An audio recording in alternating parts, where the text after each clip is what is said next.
मुज़ाकरात और एहतजाज साथ साथ। वज़ीर आला खैबर पख्तूनख्वा अली अमीन गंडापुर ने हुकूमत को मुज़ाकरात की भी पेशकश कर दी। लाहौर में न्यूज़ कॉन्फ्रेंस करते हुए अली अमीन ने कहा कि एहतजाज की कॉल बानी PTI ने दी।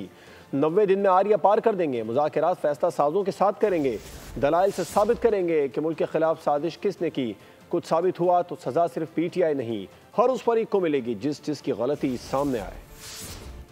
के बैठे अपनी गलती को माने और आगे बढ़े। इमरान खान साहब ने बड़ा क्लियरली कहा है कि मैं पाकिस्तान के लिए, बावजूद इसके कि जो जुल्म उसके साथ हुआ है, उसके बावजूद वो कह रहा है कि मैं पाकिस्तान के लिए मुज़ाकरात करने को तैयार हूं। एक बड़ा वाज़ेह पैगाम है कि 90 दिन का राह से शुरू हो गए हैं और इस 90 दिनों में हम अपनी पीक उठा के हम आर या पार करेंगे, या फिर हम रहें या ना रहें। आओ बैठो, मसले को हल करो, मेरिट पे हल करो, दलाइल पे हल करो। जिसकी गलती है वो अपनी गलती मानेगा, जिसकी गलती है साबित हो, बिल्कुल सजा हमें देते हैं, हम सजा के लिए तैयार हैं। लेकिन अगर सजा पे बात आएगी तो फिर सजा हर एक को होगी, तो फिर हर गलती वाले को सजा दी जाएगी जिसने जब भी की है गलती।